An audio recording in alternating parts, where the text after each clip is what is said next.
A 14 de abril de 2008, numa segunda-feira soalheira num subúrbio tranquilo e seguro de Cleveland, estado do Ohio, o dia terminou para os moradores com uma notícia terrível. Amanda Lewis, de 11 anos, tinha desaparecido. Nesse dia, Amanda saiu da escola por volta das 3 da tarde, como de costume, e dirigiu-se para casa. Apenas 2 quarteirões separavam a escola da sua casa. Um caminho curto e habitual que Amanda percorria diariamente sozinha e que não demorava mais de 10 minutos. Mas naquele dia, Amanda não regressou a casa. As primeiras horas após o seu desaparecimento foram cruciais, mas havia muito pouca informação. Os pais deram o alarme depois de Amanda não ter chegado a casa meia hora após o esperado. A polícia chegou rapidamente e iniciou imediatamente as buscas. Foi organizado um grupo de voluntários que vasculhou as ruas adjacentes, pátios e matas próximas. No entanto, não foram encontradas quaisquer pistas que indicassem o paradeiro de Amanda. Ao anoitecer do mesmo dia, a mochila de Amanda foi encontrada à beira da estrada, cuidadosamente pousada no chão, como se alguém a tivesse colocado ali de propósito e com cuidado. Dentro dela estavam livros, cadernos e canetas. Nenhum objeto pessoal faltava, sem sujidade, sem sinais de luta. Tudo isto intrigou os investigadores e sugeriu que Amanda poderia conhecer o raptor. Havia testemunhas, mas os seus depoimentos não trouxeram clareza. Uma das vizinhas, Elizabeth Cartwright, de 72 anos, afirmou ter visto Amanda na companhia de um homem de meia idade, mas não conseguiu identificar o seu rosto. A mulher lembrava-se apenas que o homem vestia roupas escuras e estava inclinado, como se estivesse a falar com Amanda. Outra testemunha, o motorista do autocarro escolar, insistiu que Amanda caminhava completamente sozinha. Os depoimentos contradiziam-se e apenas aumentavam a incerteza. Desde o início, as suspeitas da polícia dividiram-se em 2 teorias principais. A primeira envolvia o padrasto de Amanda, Robert Crane. Sabia-se que ele já tinha tido problemas com a lei no passado, e a sua relação com Amanda, segundo os vizinhos, estava longe de ser ideal. A segunda teoria envolvia o carteiro local, Mark Foster. Foster tinha sido excessivamente ativo nas primeiras horas da busca, oferecendo insistentemente a sua ajuda à polícia e aos voluntários, o que sempre levanta suspeitas nos investigadores. A primeira suspeita recaiu imediatamente sobre o padrasto. Quando os peritos forenses descobriram impressões digitais de Robert Crane na mochila de Amanda, pareceu ser uma prova substancial do seu envolvimento. A polícia chamou Crane para interrogatório, mas ele alegou que apenas tinha ajudado Amanda a arrumar o material escolar na noite anterior e que não havia desde a manhã, pois tinha ido trabalhar antes de ela acordar. Nesse preciso momento, a investigação deu uma reviravolta abrupta. Uma chamada anônima, recebida na esquadra de polícia durante a noite, informou os investigadores que Amanda tinha sido vista na noite do seu desaparecimento num carro desconhecido nos arredores da cidade. A descrição do carro e do motorista era extremamente vaga, mas a chamada deu à polícia razões para acreditar que o padrasto poderia não estar envolvido. Os investigadores voltaram-se para o carteiro. O comportamento estranho de Foster parecia ainda mais suspeito. Estava nervoso, contradizia-se nos seus depoimentos e não conseguia explicar bem por que queria tanto ajudar. No entanto, o mais alarmante aconteceu no 3º dia após o desaparecimento de Amanda. Mark Foster subitamente não apareceu ao trabalho e não regressou à casa à noite. O seu telemóvel estava desligado e os vizinhos disseram que não o viam desde o início da manhã. Rapidamente se descobriu que Foster tinha saído da cidade sem avisar ninguém, o que aumentou significativamente as suspeitas contra ele. No entanto, ao investigar os detalhes e recolher informações, os investigadores começaram a duvidar da evidência da sua culpa.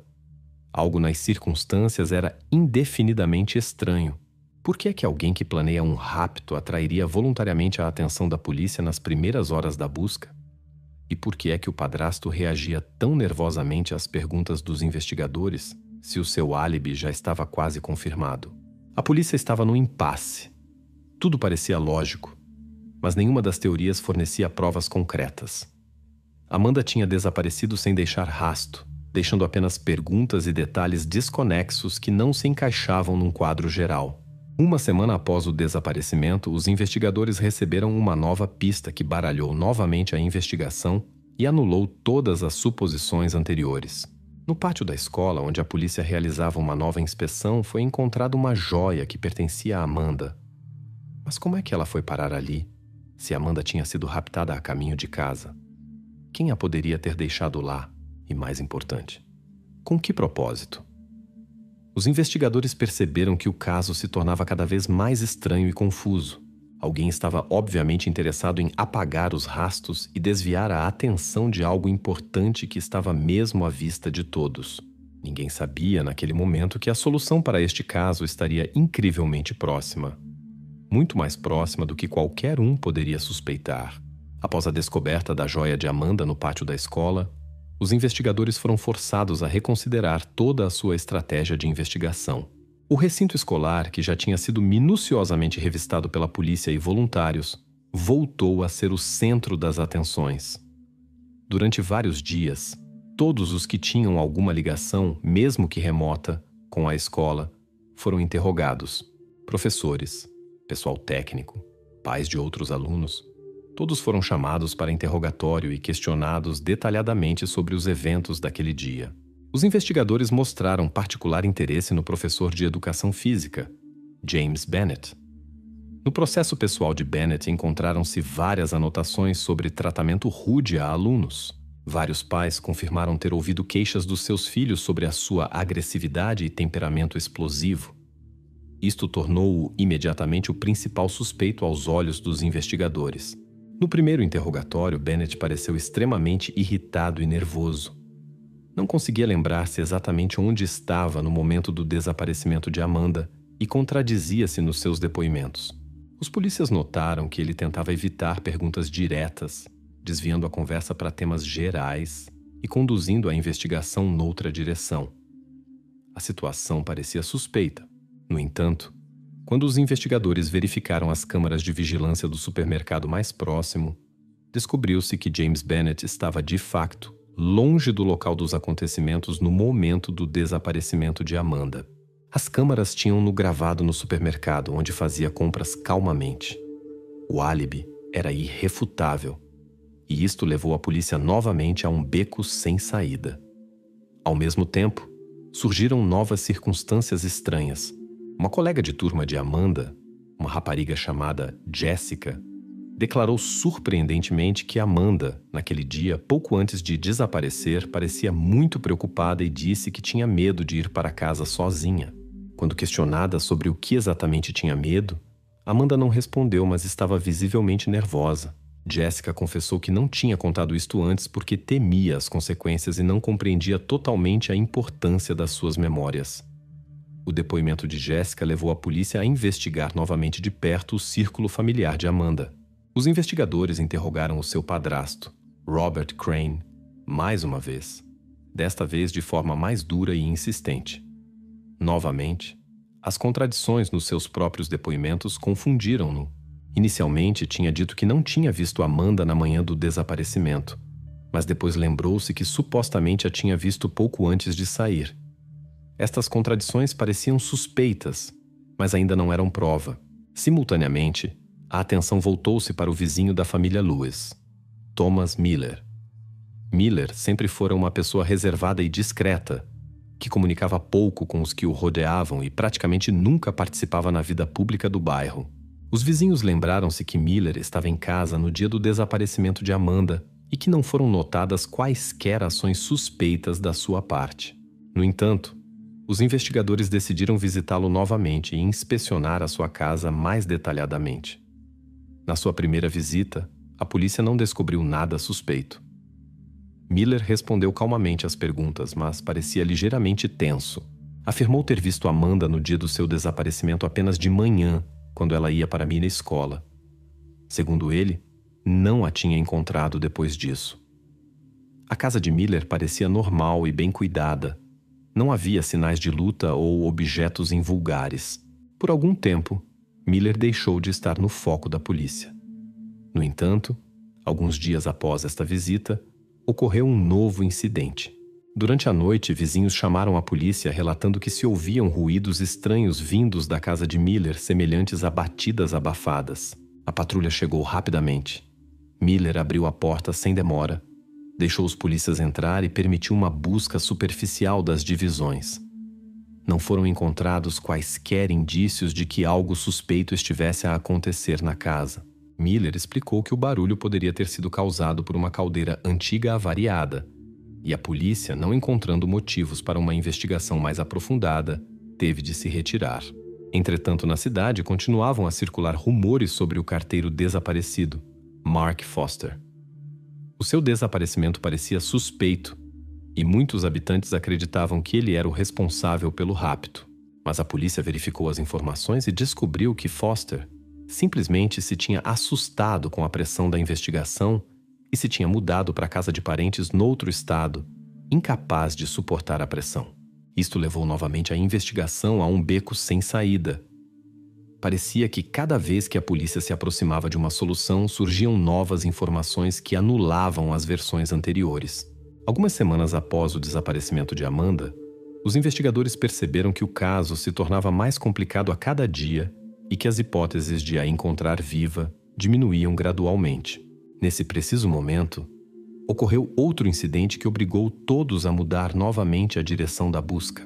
Na mata, não muito longe da escola, foi encontrado outro objeto pessoal de Amanda, o que fez os investigadores pensarem novamente que alguém estava a tentar confundir a investigação, espalhando deliberadamente objetos da rapariga desaparecida pela cidade. Após a descoberta do segundo objeto pessoal de Amanda na cintura florestal, a polícia encontrava-se novamente no ponto de partida da investigação.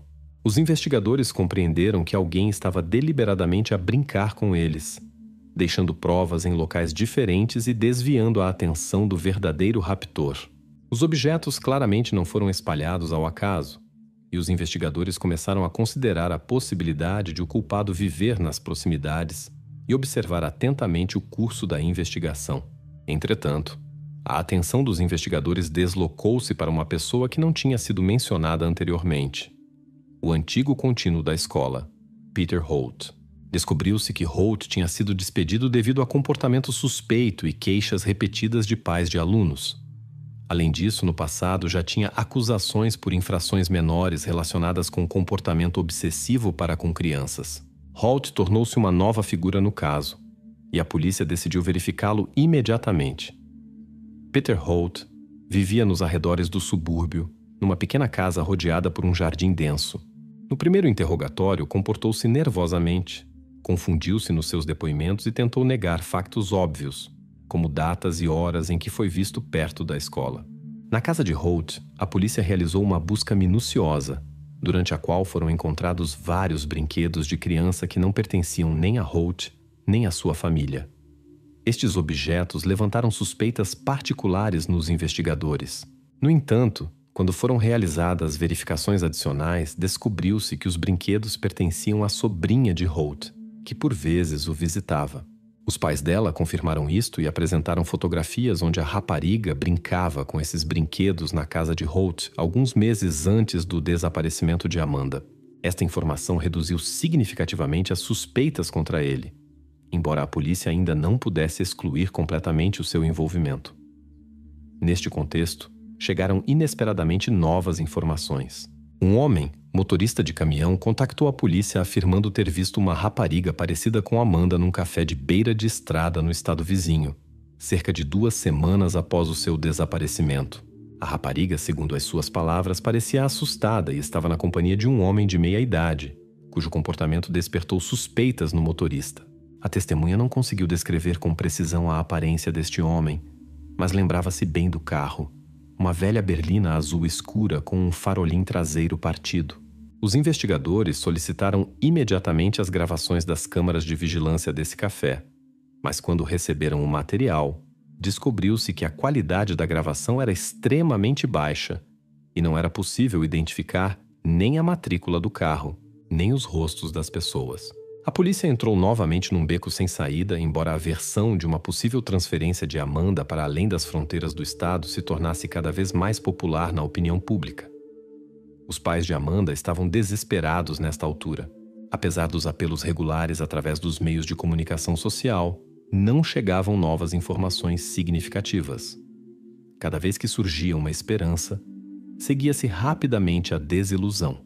Entretanto, os investigadores decidiram verificar todos os proprietários de veículos registrados na área cujos carros se assemelhassem ao descrito pela testemunha. Isto levou à convocação de várias pessoas para interrogatório, mas todas as verificações foram infrutíferas. A versão seguinte surgiu inesperadamente. Um dos voluntários, que participava ativamente nas buscas, informou à polícia que tinha notado repetidamente um comportamento estranho numa vizinha da família Lewis, Margaret Baker. Segundo o voluntário, a mulher interessava-se demasiado e insistentemente pelos detalhes da busca e aparecia constantemente nos locais onde eram encontradas provas. Os investigadores decidiram verificá-la também. Margaret foi convocada para interrogatório e ficou muito nervosa ao responder às perguntas dos investigadores. Admitiu ter tido um interesse acrescido na investigação, mas insistiu que estava simplesmente preocupada com o destino da criança que vivia na vizinhança. As suspeitas contra ela pareceram pouco credíveis à polícia, e em breve descobriu-se que Baker tinha um álibi sólido para o dia do desaparecimento de Amanda. No entanto, durante o interrogatório, Margaret Baker mencionou um detalhe que interessou aos investigadores. Lembrou-se que no dia do desaparecimento, tinha visto o vizinho Thomas Miller a levar algo para a sua cave algumas horas antes do desaparecimento da rapariga, cobrindo a porta de entrada com móveis velhos e pesados. Notou que nunca tinha visto tal coisa antes e agora parecia-lhe estranho. A polícia decidiu falar novamente com Miller. Desta vez, estavam preparados para uma inspeção mais detalhada da sua casa, mas Miller recebeu-os novamente com calma e foi muito educado. Permitiu que os polícias inspecionassem superficialmente a cave sem resistência. A entrada estava de facto obstruída por móveis, mas nada de suspeito foi encontrado lá dentro. Na cave reinava a desordem com coisas velhas, mas a polícia não encontrou sinais de que alguém estivesse a ser mantido ali. Repetidamente, a polícia deparava-se com becos sem saída. Cada nova versão afastava os investigadores cada vez mais da solução real. A tensão na cidade aumentava, e a opinião pública dividia-se em muitas versões, nenhuma das quais foi totalmente confirmada.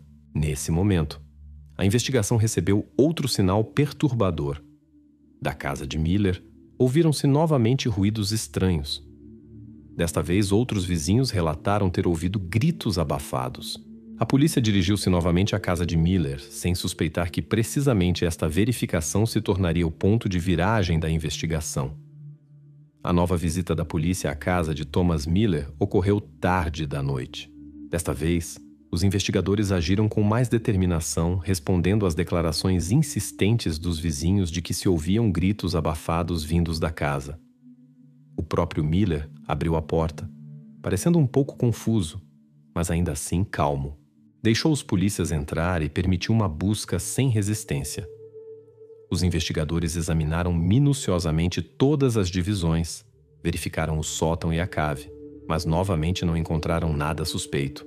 Os ruídos de que os vizinhos se queixaram também já não se ouviam. Thomas Miller explicou que os vizinhos poderiam ter confundido os sons da televisão, que ele tinha reparado recentemente, com gritos, e os policiais tiveram de sair de mãos vazias. No entanto, os investigadores não abandonaram completamente o caso. Após a visita, decidiram investigar mais a fundo o passado de Miller, apesar de ele parecer exteriormente um cidadão impecável. Descobriu-se que Miller se tinha mudado para os subúrbios de Cleveland há cerca de 10 anos, vindo de outro estado, onde a sua vida pessoal estava envolta num véu de mistério. Os investigadores tiveram de solicitar informações a colegas do outro estado para esclarecer a sua biografia. Ao mesmo tempo, a polícia recebeu uma nova pista que desviou novamente a atenção de Miller. Receberam uma chamada de uma cidade vizinha, onde uma residente afirmava ter visto recentemente Amanda na companhia de um homem num café numa estação de serviço. A mulher descreveu bem a aparência do homem e conseguiu até fornecer parte da matrícula do carro.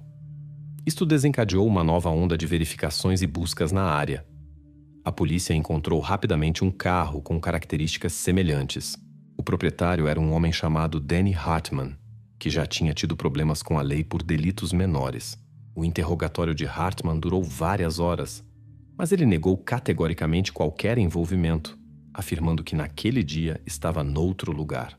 Mais tarde, o seu álibi foi confirmado por gravações de câmaras de vigilância na estação de serviço, onde ele se encontrava no momento do suposto aparecimento de Amanda no café. A testemunha também começou mais tarde a duvidar das suas declarações, admitindo que poderia ter se enganado devido à má iluminação. A polícia voltou novamente ao ponto de partida, sofrendo de um cansaço crescente devido ao ciclo interminável de pistas falsas. Entretanto, a história do rapto de Amanda comovia cada vez mais os habitantes da cidade. A atenção mediática ao caso aumentou. Eram transmitidas regularmente reportagens televisivas, distribuídos panfletos com fotografias de Amanda e pedidos de ajuda nas buscas.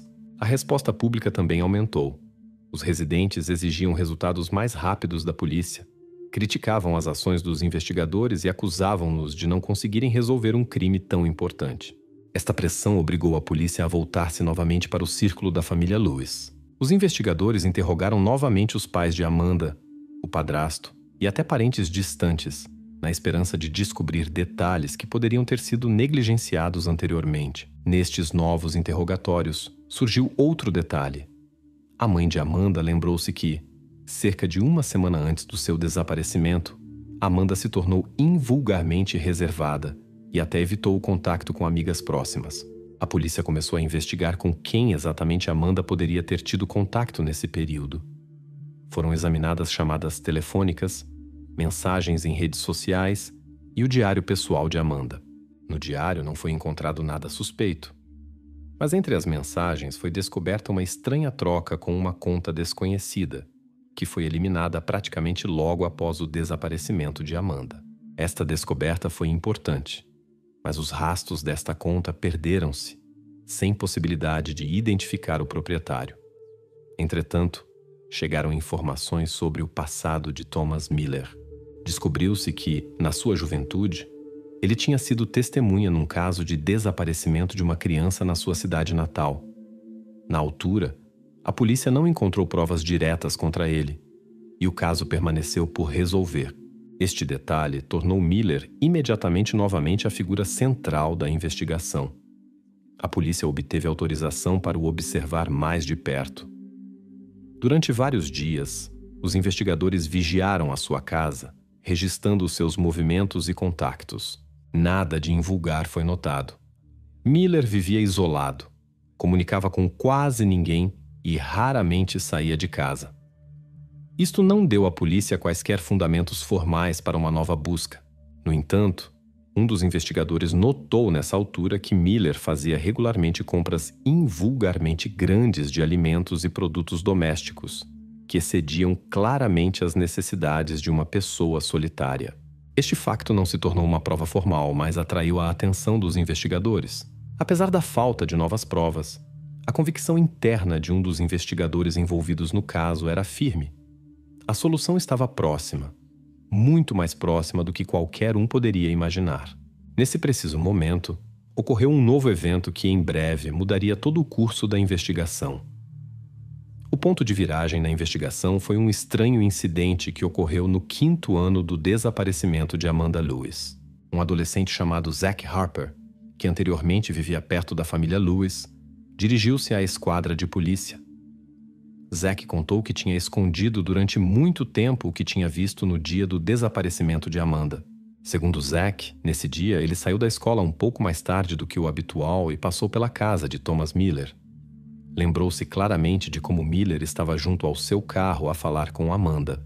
Quando Miller notou Zach, terminou rapidamente a conversa e apressou-se a entrar em casa. O adolescente afirmou que só agora tinha decidido falar sobre isso, pois temia que ninguém acreditasse nas suas palavras. Os investigadores receberam o seu depoimento com muita atenção, mas foram cautelosos devido ao longo atraso do testemunho. No entanto, as declarações do adolescente pareceram convincentes, e a polícia decidiu investigar Miller novamente de forma intensiva.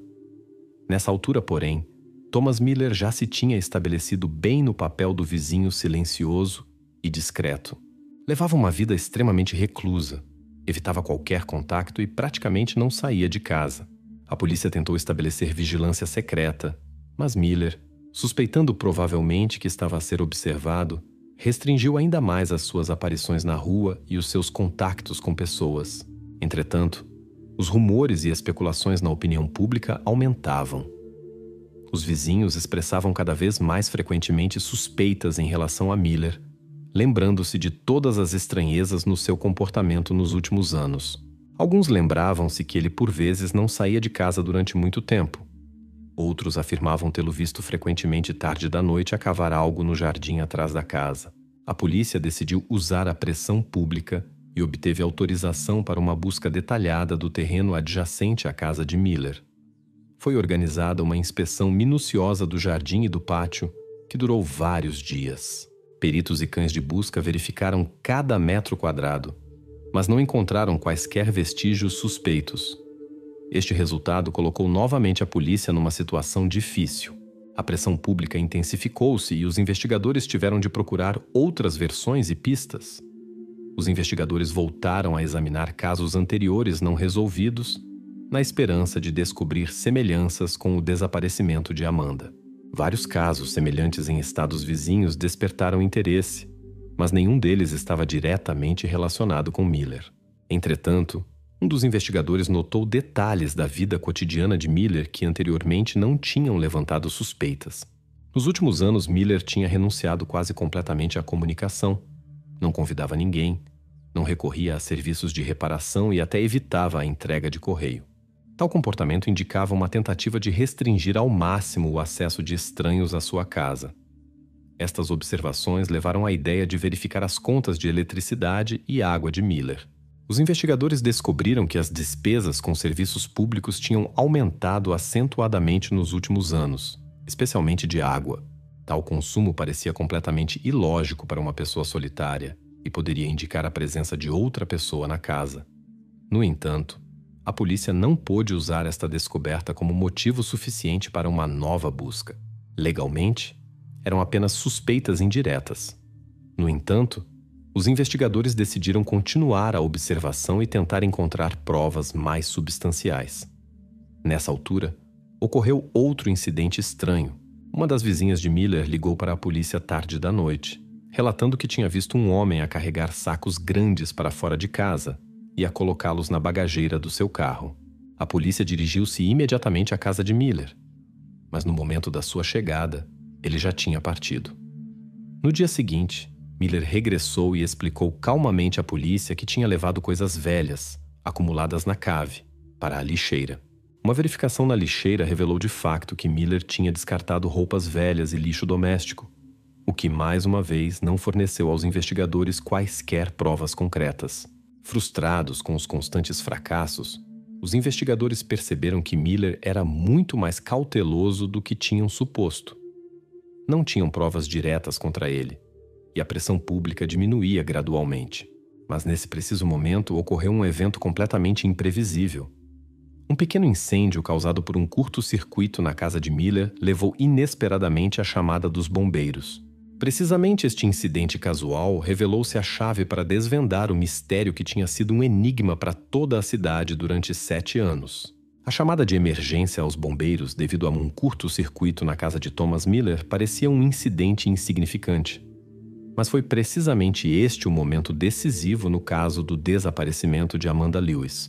Miller, que até então tinha evitado cuidadosamente qualquer situação inesperada, foi forçado a deixar estranhos entrar em sua casa para reparar a avaria. Quando os bombeiros chegaram ao local, não encontraram sinais exteriores de incêndio, mas notaram um forte cheiro a queimado vindo da cablagem na sala de estar. Miller recebeu-os calmamente, embora fosse evidente que estava obviamente nervoso. Os bombeiros começaram a inspecionar a divisão para encontrar a origem do cheiro e eliminar o risco de um incêndio real. Nesse preciso momento, um dos bombeiros que verificava a cablagem perto do chão ouviu estranhos ruídos surdos que pareciam batidas. Inicialmente, pensou que o barulho vinha do sistema de aquecimento ou ventilação. No entanto, os ruídos repetiram-se e tornaram-se mais insistentes e claros. O bombeiro chamou o seu colega e ambos escutaram. Era óbvio que os ruídos vinham de baixo, da cave, cujo acesso estava bloqueado por móveis velhos e um tapete firmemente fixado. Os bombeiros, alarmados, chamaram secretamente a polícia, sem informar Miller sobre as suas suspeitas. Quando a patrulha chegou, Miller ficou visivelmente nervoso, mas tentou manter a compostura, perguntando educadamente qual era o problema.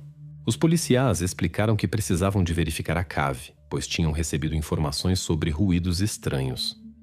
Miller hesitou, tentando inicialmente convencer a polícia de que a cave estava vazia e fechada para obras. Mas a insistência dos policiais e bombeiros não lhe deixou escolha. Os móveis foram afastados, e a porta pesada que estava escondida atrás dela estava trancada com várias fechaduras. Isto apenas aumentou as suspeitas. Quando a porta foi arrombada, a imagem que se apresentou aos polícias foi um verdadeiro choque. Numa pequena divisão cuidadosamente insonorizada, estava sentada uma rapariga assustada e confusa. Era Amanda Lewis, que tinha desaparecido há 7 anos. Parecia exausta e assustada, mas estava viva. Amanda foi imediatamente retirada da cave, recebeu os primeiros socorros e foi levada para o hospital para exame médico. O próprio Miller foi imediatamente detido e levado para a pós-esquadra para interrogatório. O aparecimento de Amanda foi uma sensação para a cidade e para todo o país. A família da rapariga, que já tinha perdido toda a esperança de a ver viva, foi tomada simultaneamente por alegria e choque. Para os investigadores começava agora uma nova fase do trabalho. O esclarecimento das circunstâncias e detalhes do rapto, bem como a questão de como Miller conseguiu mantê-la cativa durante tantos anos, literalmente debaixo do nariz dos vizinhos e da polícia. Logo no primeiro interrogatório, Miller confessou o seu ato, embora o motivo das suas ações permanecesse obscuro. Falou pouco, mas os investigadores conseguiram estabelecer que o rapto não foi uma decisão espontânea. Miller tinha-o planeado cuidadosamente, selecionado a vítima e preparado a divisão muito antes do crime real. As investigações mostraram quão cuidadosa e ponderadamente Miller tinha dissimulado o seu crime. A cave, onde mantinha a Amanda cativa, estava equipada de forma a que nenhum ruído chegasse ao exterior. A ventilação estava escondida e não era visível do lado de fora. Miller praticamente nunca levava ninguém à casa. Evitava qualquer contato e escondia cuidadosamente os vestígios das atividades de uma segunda pessoa. Os vizinhos e conhecidos de Miller ficaram chocados com a descoberta do crime. Nenhum deles tinha a menor suspeita de que o vizinho calmo e discreto pudesse ser um criminoso tão perigoso. As pessoas perceberam o quanto tinham sido enganadas ao observar a vida comum e nada notável deste homem. Os investigadores, ao examinarem a casa de Miller, encontraram numerosas provas de que Amanda tinha vivido todos aqueles anos em completo isolamento, sem possibilidade de pedir ajuda ou fugir. Todas as circunstâncias anteriormente inexplicáveis, estranhezas e suspeitas que a polícia não conseguiu confirmar, adquiriram agora um sentido completamente compreensível e aterrador. O principal enigma, no entanto, permanecia. O que exatamente motivou Miller, porque escolheu precisamente Amanda e como conseguiu escondê-la durante tantos anos aos olhos da vizinhança. Apesar da confissão completa da sua culpa, Miller recusou-se a dar depoimentos detalhados, justificando as suas ações apenas com explicações vagas e incoerentes. A cidade, a família de Amanda e todo o país ficaram abalados e ao mesmo tempo felizes por a rapariga ter sido encontrada viva. Mas após o seu resgate não restaram menos perguntas do que no início das investigações. Precisamente estas perguntas formaram a base para uma análise e investigação mais aprofundadas deste caso único e chocante.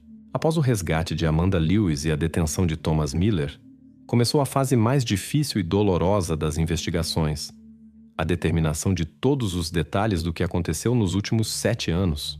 O estado de Amanda causava séria preocupação a médicos e psicólogos que trabalhavam diariamente com ela, tentando ajudá-la a adaptar-se à vida em liberdade. A polícia realizou uma inspeção minuciosa da casa e da cave onde Amanda foi mantida. A divisão, onde a jovem passou 7 longos anos, impressionava pelo seu isolamento e minimalismo. Uma pequena cama, uma mesa, alguns livros e revistas, uma pequena lâmpada, tudo o que constituía o seu mundo. Os investigadores estabeleceram que desde o momento do seu rapto, ela não tinha saído à rua e estava completamente isolada do contato com o mundo exterior, exceto pelo próprio Miller. Simultaneamente com as investigações do crime, começou uma séria verificação das ações da polícia local. O público e os meios de comunicação exigiam explicações sobre como as autoridades policiais puderam passar tantos anos pela casa de Miller, literalmente a poucos metros do local de cativeiro de Amanda, sem o suspeitar. Iniciaram-se inquéritos internos e, em breve, descobriu-se que a polícia tinha verificado Miller várias vezes, mas nunca realizou uma busca completa, pois formalmente não tinha motivos suficientes para isso. Amanda recuperava gradualmente, e os seus depoimentos começaram a esclarecer o quadro do ocorrido. Segundo as suas palavras, Miller nunca mostrou crueldade, mas era extremamente dominante e convenceu-a insistentemente de que qualquer resistência era inútil. A jovem contou sobre as suas tentativas desesperadas de chamar a atenção. Tentou muitas vezes bater nas paredes e no teto, mas o isolamento acústico da cave era demasiado bom para que alguém pudesse ouvir esses sons. As investigações mostraram que a única hipótese real de libertação foi um curto-circuito casual na casa de Miller. Sem este pequeno incidente, Amanda poderia ter permanecido em cativeiro por muitos mais anos. O julgamento de Miller começou alguns meses após a libertação de Amanda. No tribunal, ele comportou-se de forma reservada e reagiu pouco ao que acontecia. Os seus advogados tentaram apresentá-lo como doente mental. No entanto, a perícia psicológica confirmou a plena imputabilidade e consciência do criminoso de todas as suas ações. A acusação insistiu em prisão perpétua, apresentando ao tribunal uma grande quantidade de provas e depoimentos de testemunhas. No entanto, a questão central, o motivo, permaneceu obscura mesmo após longas investigações e audiências judiciais. A cidade, abalada pelo crime, demorou muito tempo a regressar à vida normal. A família de Amanda, apesar da alegria do seu regresso, enfrentou dificuldades em restaurar a saúde mental da filha e devolver-lhe uma vida normal. A própria Amanda recuperava lentamente, tentando compreender e aceitar que a sua vida tinha mudado para sempre. Entretanto, durante a última audiência judicial, quando a sentença contra Miller deveria ser proferida, aconteceu algo inesperado. Thomas Miller pediu a palavra. Toda a sala do tribunal ficou em suspense, esperando ouvir finalmente a explicação que tinha sido um mistério para todos durante tanto tempo. A sala do tribunal silenciou quando Thomas Miller se levantou, pronto para finalmente contar o que todos esperavam há tanto tempo, o motivo do seu ato. Parecia tenso, mas calmo, e parecia escolher cuidadosamente as palavras. Miller começou a falar baixo, mas claramente. Confessou que não agiu por antipatia pessoal por Amanda ou pela sua família. Não tinha como objetivo vingar-se ou prejudicá-la. Segundo as suas palavras, a escolha de Amanda foi casual. Ele observou-a durante muito tempo, simplesmente porque ela passava regularmente pela sua casa. Com o tempo, formou-se na sua cabeça uma ideia. A ideia de controle total e poder sobre a vida de outra pessoa. Contou que se sentiu solitário durante muitos anos, rejeitado pela sociedade, e decidiu criar o seu próprio mundo, completamente submetido a ele, sem possibilidade de interferência externa. Para isso, equipou a cave, transformando-a numa fortaleza inexpugnável, escondida de olhares alheios. Os investigadores ouviam atentamente cada uma das suas palavras, compreendendo quão longa e cuidadosamente ele tinha planeado cada detalhe. Evitou conscientemente qualquer suspeita, escondendo o seu verdadeiro rosto atrás da máscara de uma pessoa calma e discreta. Conseguiu que ninguém jamais pudesse imaginar que por trás da fachada de um vizinho modesto se escondia um criminoso de sangue frio. Na sala do tribunal reinava um silêncio pesado. Miller continuou explicando que com o tempo perdeu a fronteira entre a realidade e a sua vida inventada. Amanda tornou-se parte do seu mundo, a única pessoa com quem tinha contato. Miller afirmou que não sentia ódio ou agressão em relação a ela. Pelo contrário, com o tempo, começou a percebê-la como uma parte importante da sua existência. As suas revelações, no entanto, não despertaram compaixão, apenas repulsa e raiva em todos os presentes.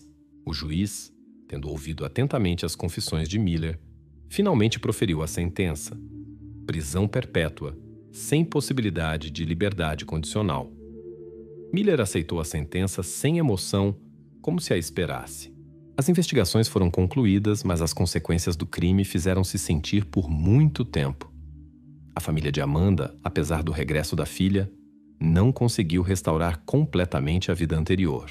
Amanda recuperava gradualmente, embora os vestígios do trauma psicológico permanecessem visíveis por muitos anos. Os habitantes da cidade discutiram este caso por muito tempo, sem compreender como uma pessoa tão perigosa pôde viver ao lado deles durante anos, sem ser notada. Este caso tornou-se uma dura lição para toda a sociedade e para as autoridades policiais, lembrando quão ilusória pode ser a sensação de segurança e quão tênue é a linha entre a normalidade e a loucura. Com o tempo, o interesse pelo caso diminuiu. A vida regressou gradualmente à normalidade. A casa de Miller permaneceu vazia e abandonada por muito tempo, lembrando a cidade dos terríveis eventos do passado. Após alguns anos, a casa foi demolida e no seu lugar foi criado um pequeno parque, como que para apagar a memória do ocorrido.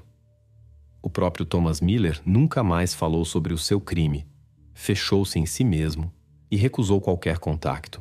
A história de Amanda Lewis permaneceu uma memória triste e terrível de quão próximo por vezes está o mal e quão facilmente pode passar despercebido. A cidade avançou lentamente, mas a memória do ocorrido mudou os seus habitantes para sempre, obrigando-os a ser um pouco mais atentos ao que os rodeia e um pouco mais cautelosos na sua confiança.